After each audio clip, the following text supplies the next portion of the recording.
إن الحمد لله نحمده ونستعينه ونستغفره ونعوذ بالله من شرور أنفسنا وسيئات أعمالنا من يهده الله فلا مضل له ومن يضلل فلا هادي له وأشهد أن لا إله إلا الله وحده لا شريك له وأشهد أن محمدا عبده ورسوله. ما بعد، من أصدق الحديث كتاب الله وخير الهدي هدي محمد صلى الله عليه وسلم وشر الأمور محدثاتها وكل محدثة بدعة وكل بدعة ضلالة وكل ضلالة في النار. First of all, brothers and sisters, we like to mention that we lost one of the brothers yesterday.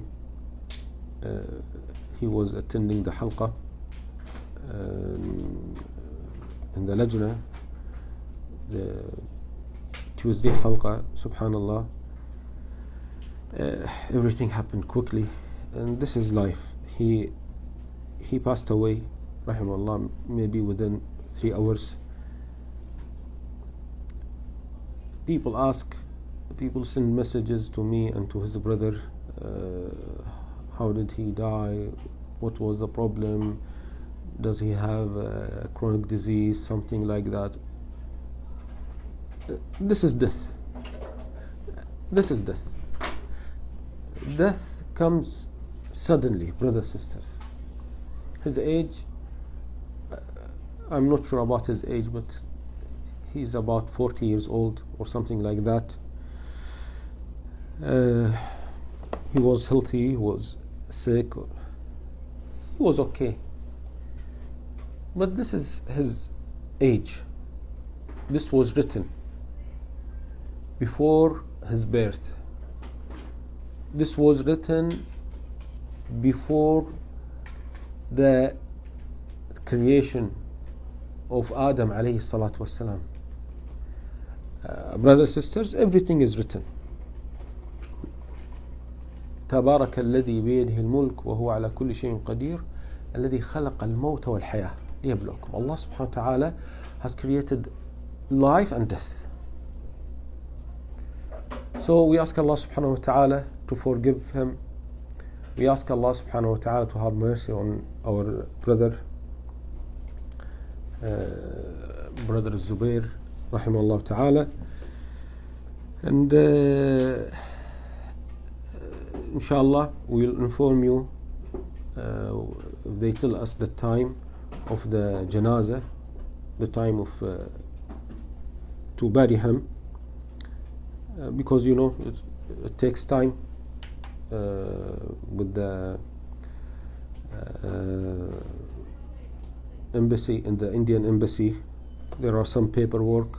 So inshallah, if they tell us the time, inshallah we'll share the message in the graveyard in Sulaybikhat. Inshallah you can't go, I mean the brothers, you can't go there to do the janazah, to pray. And this is one of our duties toward our brothers. One of the rights of him upon us to make dua for him, to pray in his janazah, and to attend his janazah if we can. This is one of his rights. So inshallah, those who can't go there, okay, go there. It takes maybe 1 hour or something like that. Yes, now the system is a little bit different, or it is different in the graveyard, because as I know, it is not allowed to make a big gathering there. So I went last week. Also, we lost one of the friends, Kuwaiti friends, rahimahullah ta'ala. They do janazah by janazah. They not gather all of them together, 10 or 12 janazah together, one by one. They bring one janazah, we do the prayers, then we do the burial, then they come back to the next one. Allah yarhamah. And subhanallah, also one of the brothers lost his new baby. May Allah subhanahu wa ta'ala compensate him in the dunya and the akhirah. May Allah subhanahu wa ta'ala make him farat in paradise. Farat means to be in front of him in paradise. and this baby inshallah will be a reason for the parents to enter paradise. And يعني subhanallah, as I mentioned, this doesn't know a certain age. This doesn't mean that it is after 60 or after 70. This can be when you are in the womb of your mother, or just during the delivery, or after 1 year or 10 years, because of heart attack, because of coronavirus, because of cancer, because of, we don't know, because of nothing, because of stress, because of suicide.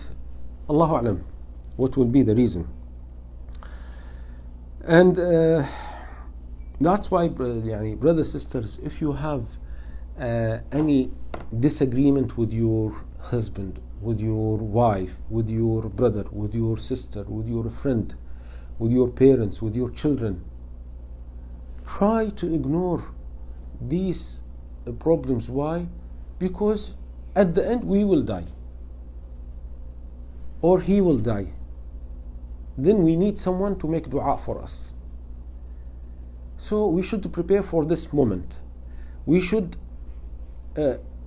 prepare, we should collect as much as we can good friends who remember us in their dua after we pass away, after our death.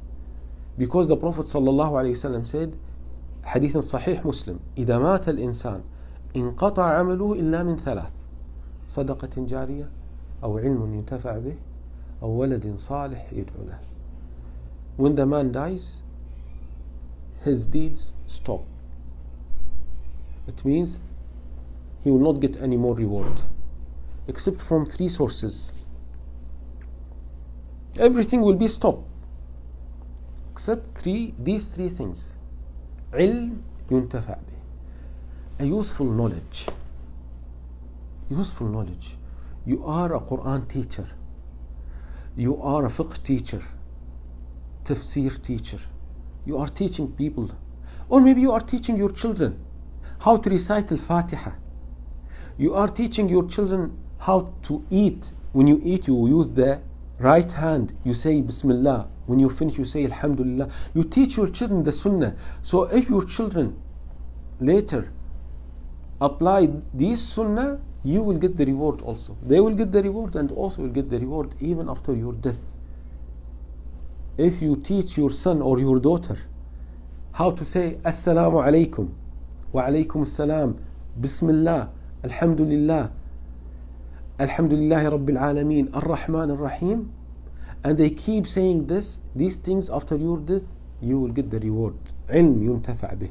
Or maybe you write a book, or you write a pamphlet, or you do an application for the iPhone, for the Samsung, for the Android, for the Apple system, Windows, and people can use them to learn their deen. Your hasanat will not stop. علم ينتفع به أو ولد صالح يدعو له, a righteous son or daughter makes dua for you. I'm responsible. I have kids, I have wife, so I am responsible. So I'm taking care. I'm trying to provide everything for them. I'm trying to provide, their needs. I'm trying to provide the knowledge for them. I'm teaching them Islam, or I'm bringing them for them the teacher to teach them Islam, Quran, Tajweed, Fiqh, or I'm choosing for them a good school.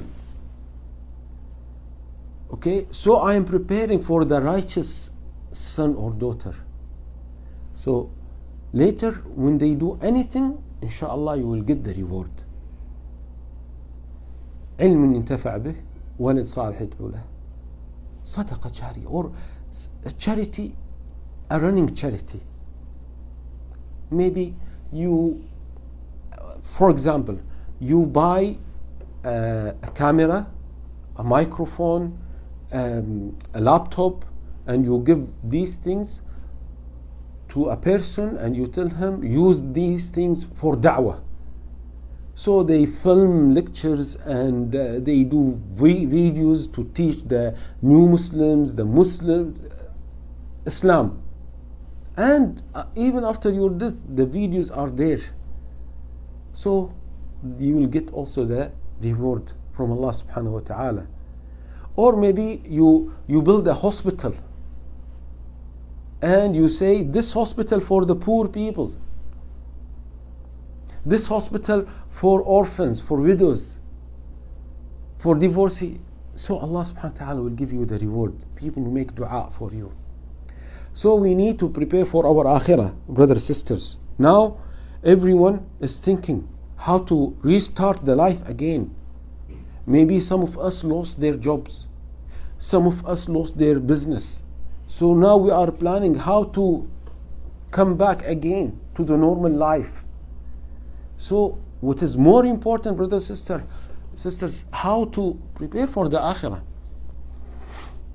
How to prepare for the akhirah. Yes, we had a stop for maybe 3 or 4 months, or for some places only for 3 weeks. Partial stop, full stop. Okay, so now how to prepare for the hereafter.